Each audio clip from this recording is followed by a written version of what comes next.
முடிச்ச serial upcoming episode shooting ஸ்பாட்ல எடுத்த சில பியூட்டிஃபுல்லான ஃபோட்டோஸ் அண்ட் வீடியோஸை விஜய் ஷேர் பண்ணியிருக்காங்க. இந்த வீடியோவை பார்த்தாவே தெரியுது, காலையிலே ரொம்பவே பரபரப்பாக ஷூட்டிங் போயிட்டுருக்கு. லொக்கேஷனே ரொம்பவே டிஃப்ரெண்ட்டாக இருக்குது. லொக்கேஷனில் நந்தினி விஜய் ரெண்டு பேருமே அவங்களோட ஷூட்டை ரொம்பவே என்ஜாய் பண்ணிகிட்ருக்காங்க. லொக்கேஷன் ரொம்பவே பியூட்டிஃபுல்லாக இருந்தால் ஷூட்டிங் ரொம்பவே ஃபன்னாக இருக்கும் அப்படின்னு கேப்ஷன் கொடுத்து இந்த ஒரு வீடியோவை ஷேர் பண்ணியிருக்காங்க.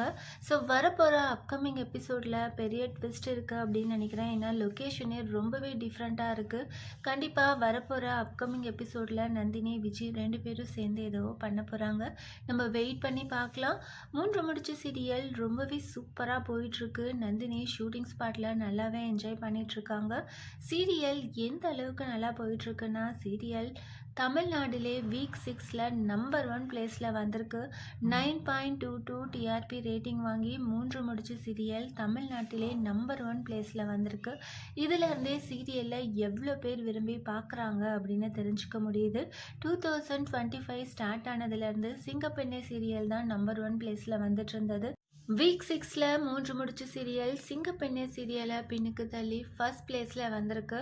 3 முடிச்ச சீரியல் ரீசெண்டாக டெலிகாஸ்ட் ஆன எபிசோடில் மாதவி வீட்டை விட்டு வெளியில் போகிறாங்க. அவங்கள எல்லாருமே கன்வின்ஸ் பண்ணுறாங்க. நந்தினி நான் தான் காரணம், யார் மேலேயும் எந்த தப்பும் இல்லை, நீங்கள் வீட்டுக்குள்ளே வாங்க அப்படின்னு கூப்பிட்றாங்க. ஸோ வரப்போகிற அப்கமிங் எபிசோடு எப்படி இருக்க போகுது, நியூ லொக்கேஷனில் என்ன மாதிரி ஷூட்டிங் போயிட்டுருக்கு அப்படின்னு நம்ம வெயிட் பண்ணி பார்க்கலாம். 3 முடிச்ச சீரியல் ஷூட்டிங் ஸ்பாட்டில் எடுத்த இந்த ஃபோட்டோஸ் அண்ட் வீடியோஸ் எல்லாம் பார்த்து நீங்கள் என்ன நினைக்கிறீங்க? வரப்போகிற இன்ட்ரெஸ்டிங்கான அப்கமிங் எபிசோட்ஸ்க்கு எவ்வளோ பேர் ஈகராக வெயிட் பண்ணிகிட்ருக்கீங்க, அதை கமெண்ட் பண்ணுங்கள். இந்த மாதிரி அப்டேட்ஸ் தெரிஞ்சுக்க மறக்காமல் சேனலை சப்ஸ்கிரைப் பண்ணுங்கள்.